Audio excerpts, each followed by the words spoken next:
and large, been peaceful. They have not created an army with bombs, with RPGs, and so on and so forth, as we have seen with Boko Haram. Let me make this very clear. Boko Haram has announced and repudiated the Nigerian government and the Nigerian entity as apostates. And they have declared that they will Islamize Nigeria and take over Nigeria. And they have taken up arms against Nigeria and killed thousands of Nigerians and Nigerian forces. Now, this is to be contrasted with the Biafra agitation. The Biafra agitation is not for domination of Nigeria. On the contrary, it is saying Nigeria has unfairly dominated us, so we want to leave. So you can contrast those two movements. One wants to dominate and one wants to exit domination. And so you cannot on any level compare the two. Now, let me make a very interesting point here. I led the effort in the United States to designate Boko Haram as a foreign terrorist organization. When I did it, I was opposed by the likes of Ambassador John Campbell and 19 other American scholars.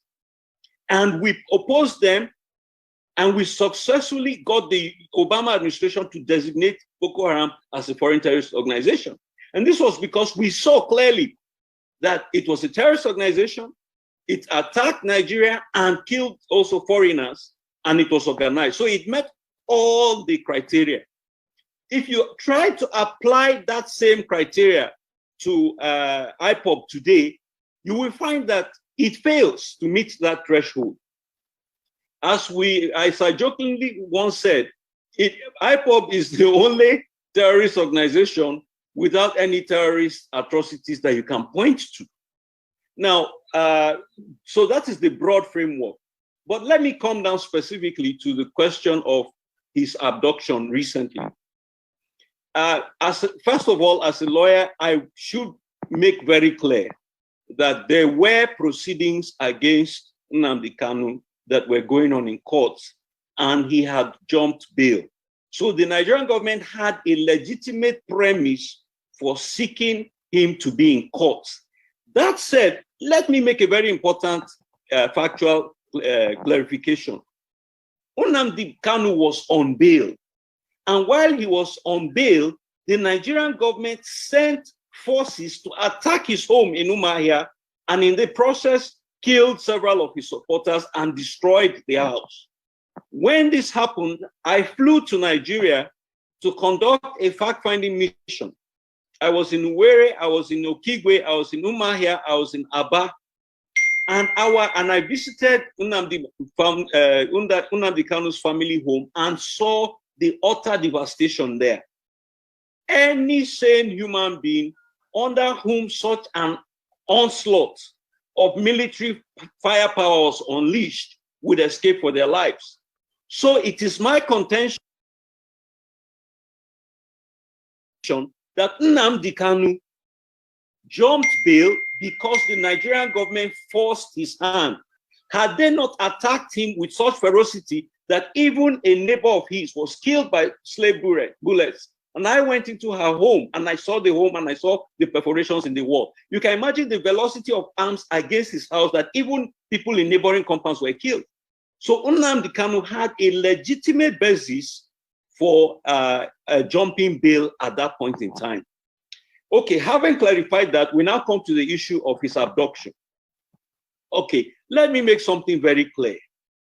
Okay, under international law, there are norms and procedures for extracting or extraditing wanted persons from one country to another.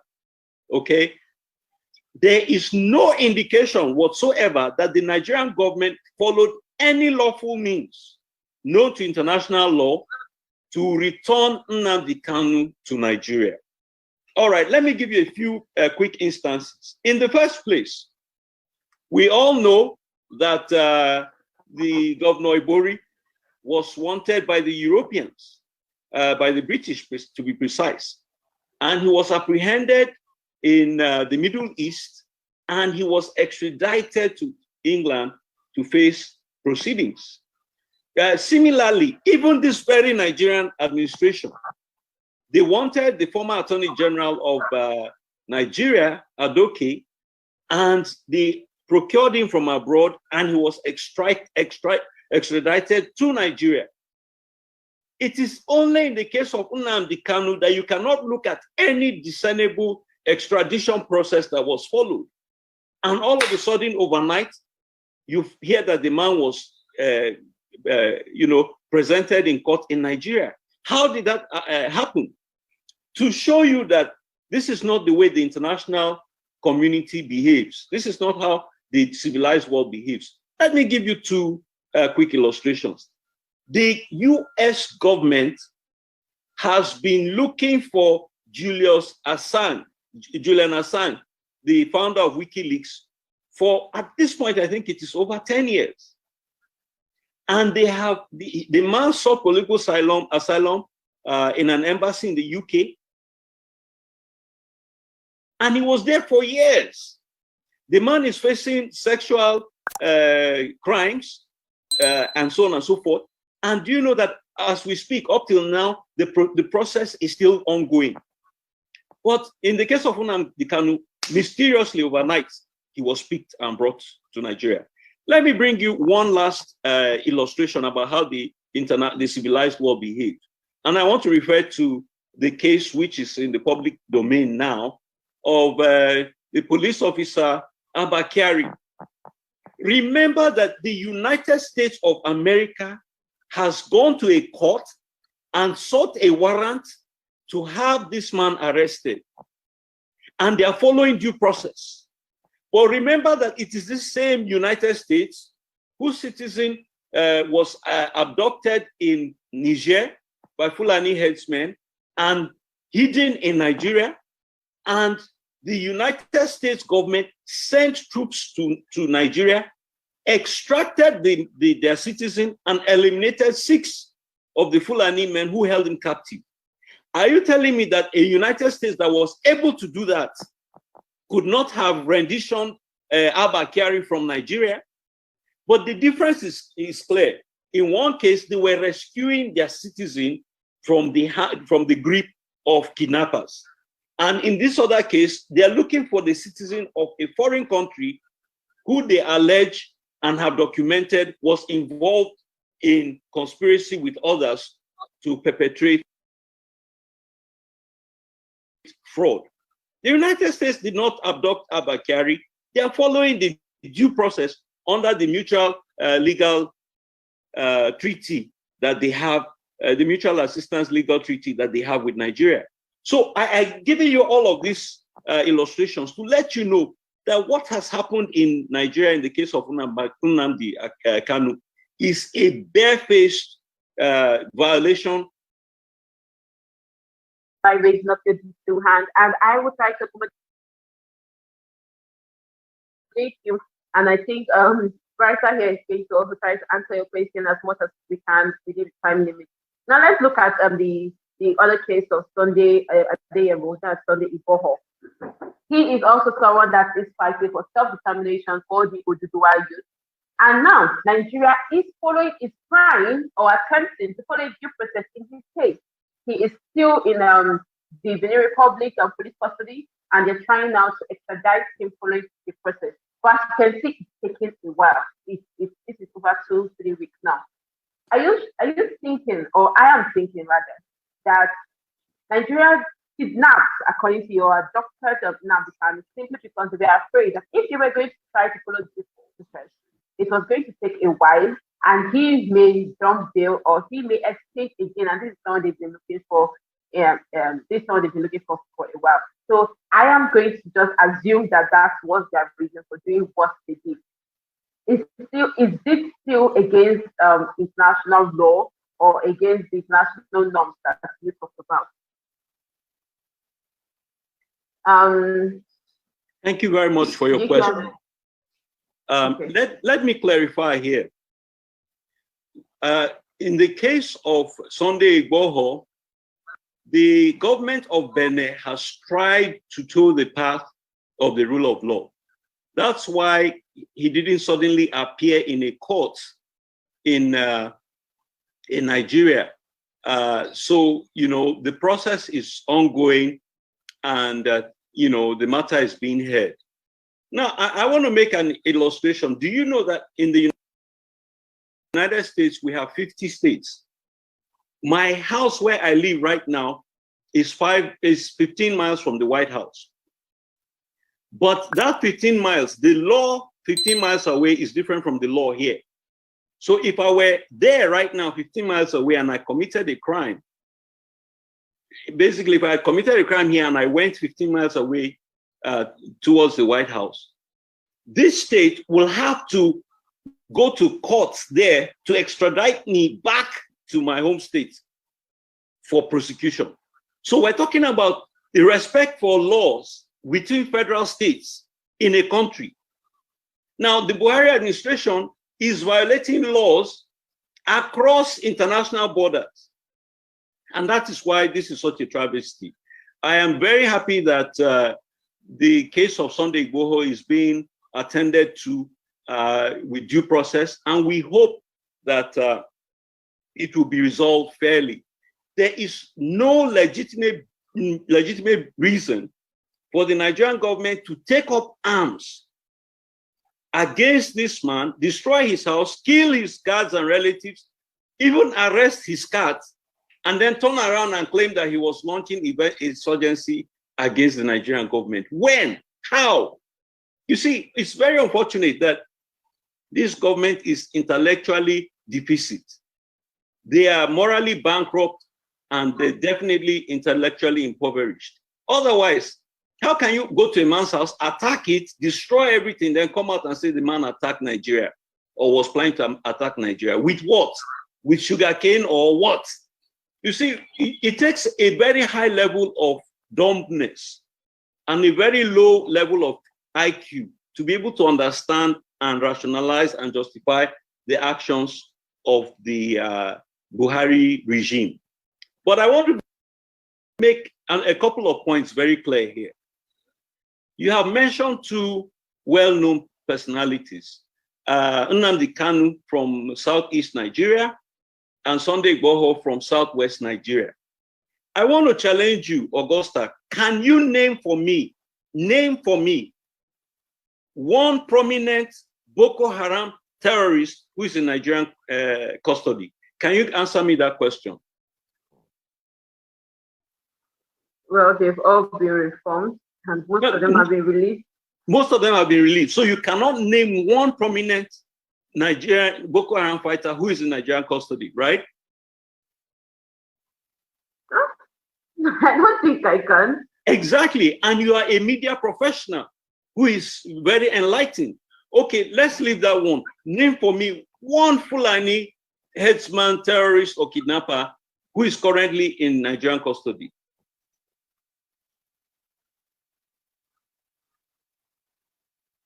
I'm waiting. Your time starts now. Okay, I know what you're saying, and I get your point. I am not arguing that. Okay. I am just, that's why we are discussing this, because we are not arguing that. All right, I'm going somewhere. I'm going somewhere with this, okay? So we've now shown you that an Igbo Southwestern leader was abducted abroad. A Yoruba Southeastern leader was attempted to be abducted abroad. No northern Boko Haram leader is in detention. No northern Fulani leader is in detention. Let me take it a step further. A few weeks ago, Bishop Kuka came to the United States and spoke in the US Congress. And what happened to him? He was insulted and subjected to all manners of insolence and insults by the regime of General Buhari. And the only reason that the honored reverend gentleman was not carried in chains upon returning home to Nigeria is because of the global stature that he has. Okay? What does that tell you? It tells you that if you are from southern Nigeria, you are fair game to be arrested or harassed by the Nigerian regime. Then it goes further that if you are from northern Nigeria, but you are from the wrong region and the wrong religion, as Bishop Kuka is, whatever you do abroad, they will lambast you and attack you. So there's a very favored class in Nigeria today that are protected and are immune from consequences or liability for all of the atrocities they perpetrate. But others who make the offense of speaking out, Nnamdi Kanu, Sunday Igboho, Bishop Kuka, all of these people who made the crime of speaking out peacefully. Remember, I mentioned that there are two crimes that this government will punish you for: the crime of poverty and the crime of peaceful activism. When you do that, they will deal with you. And that is what has happened. To finally make my case here, let me mention to you another incident that just occurred. Do you recall the statements by the Emir of Muri during the Salah celebration? Augusta? Yes, I can hear you. Do you remember the remarks that the Emir of Muri made during his the Salah message? Yes, I remember. I remember the reaction. Exactly. And what did he say?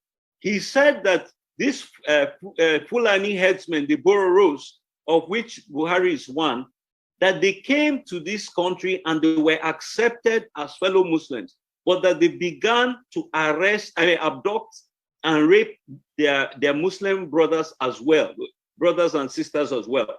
And so he now gave them 30 days to leave his domain, or he will kill their father, their mother, and so on and so forth. Has this emir been arrested? I want to know, maybe because I'm abroad, I'm not following the news. Has the emir of Muri been arrested for his remarks? No, he has not. Is he or is he not a Fulani? Well, he probably is. I'm not aware of his tribe. Exactly. So we have shown the level of injustice, the level of ethnocentricity, the level of discrimination, the level of apartheid that is being practiced in Nigeria.